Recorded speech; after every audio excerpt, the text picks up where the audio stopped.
Guys, welcome back to Plug with Alex. Today we'll be making authentic Jollof rice. The same one that your mom used to cook on Sundays, that's what we'll be doing today. So definitely stay plugged. Trust me, after this experience, you'll be a pro.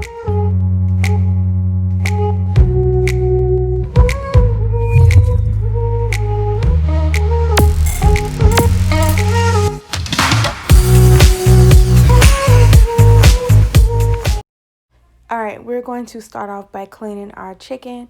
Clean it the way you know how to. Once you clean it really well, pat it dry.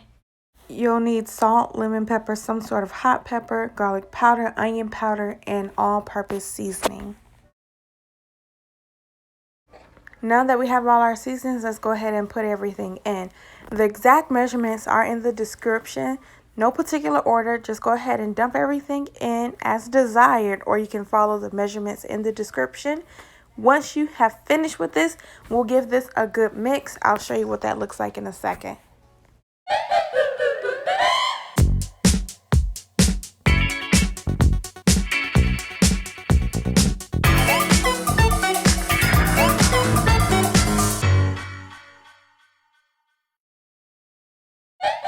We're all done mixing, so let's go ahead and get our saran wrap and put this in the refrigerator for at least 6 hours. For this particular recipe, this is everything you'll need. The portions that I use is in the description box. Everything you need is literally right here. You can add another knorr cube if you don't have chicken stock on hand. And this tin can right here is what I use to measure out my rice. Another item that you guys will definitely need to add to your shopping carts are at least 2 bell peppers. You'll need 3 tomatoes, a thumb-sized piece of ginger, you need onions, and you need tomato paste. All these things that I just mentioned you cannot compromise with, guys. This is the only thing you can compromise with, which is the habanero pepper. You can add more or take away some depending on your heat preference. But if you want to follow me, follow the description. This next step is totally optional. Feel free to omit this altogether if you're not an onion fan. You can certainly increase the onions if you are a fan. However, me and my husband, we are not, so I'm keeping it to a minimum. So next, what we're going to do is add the tomatoes to the blender. I typically don't add too much water. There's a lot of water in tomatoes. That's why I chop them pretty small. This is the 3 tomatoes. Add them first because you don't want to add too much water. Just kind of move it around so I can kind of get to the bottom a little bit better. And then what we will do is blend it.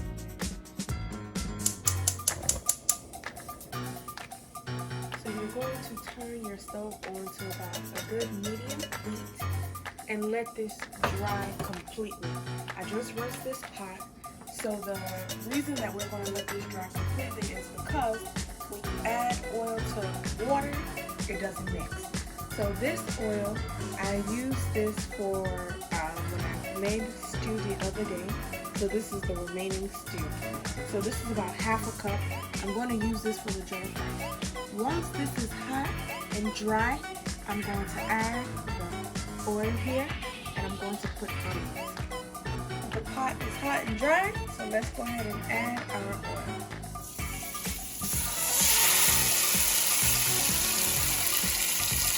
We're going to let this get hot. Then we're going to add onions, and after that we're going to add a little bit of tomato paste. I'll show you that in a minute.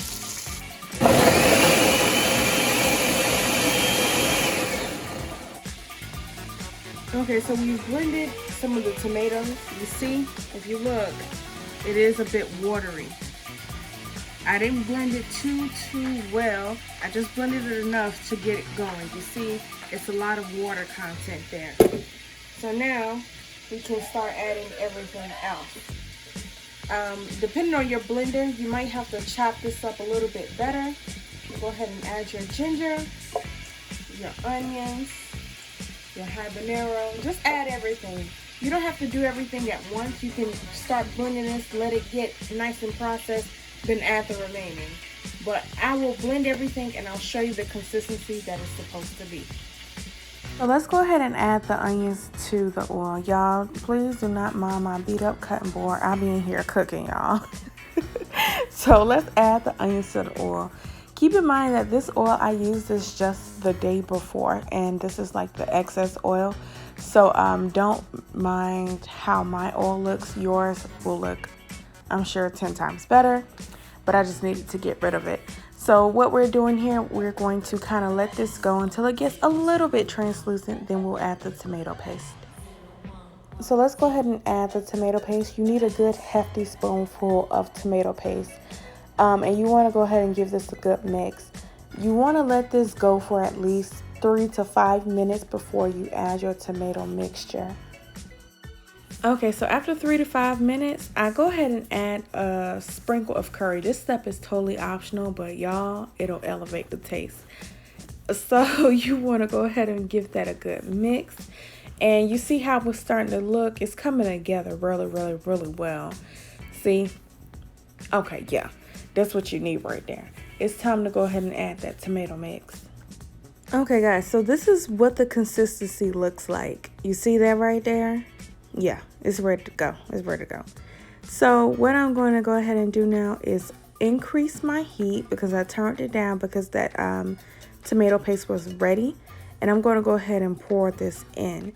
I don't pour everything all at once. I put it in just a bit at a time, just so everything can kind of get evened out and everything balances out well that way. Trust me. Let's go ahead and add the bay leaves. You'll need about 2, but mine are so beat up, so it looks like 3, but it's really 2. You'll also need to go ahead and add the chicken stock. If you don't have stock on hand, add another cube. Let's go ahead and clean our rice with warm water. You want to do this to get the starch out. I'm going to go ahead and rinse mine, and I'm going to let it sit for like a couple minutes just to, let the starch rise to the top, and you do this a couple times. Okay, so while we're waiting on the rice, let's go ahead and add the seasonings. There's no particular order, just add it as it's available to you. The reason why we're doing this now is because the sauce has been going for a while, so any excess water content has been removed. As mentioned earlier, if you don't have any chicken stock, you can use an extra cube. So you can use the pack.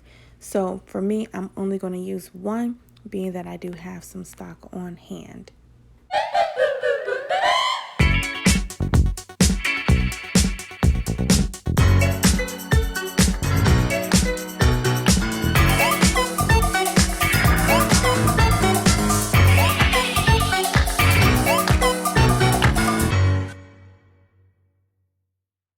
At this point, go ahead and give it a quick taste just to make sure that it's tasty and good for you. Okay, so back to cleaning the rice. You want to go ahead and make sure that you are doing the final cleaning and just making sure that it's clean through and through.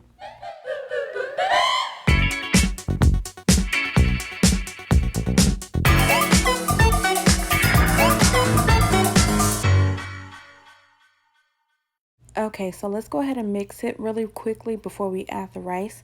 Also, this is a good time to go ahead and taste it again just to make sure all the flavors are there. You can do it later, but it's best to do it before you add the rice. Let's go ahead and add in our rice. Now you want to do this step very carefully because you don't want to spill all the rice and have to start the rinsing process over. So obviously, if you have a smaller pot, you would definitely want to go a little bit slower just to make sure that all the contents make the pot. Now, I'm going to add a little bit of water. The reason why I'm going to do this is to kind of get things going a little bit.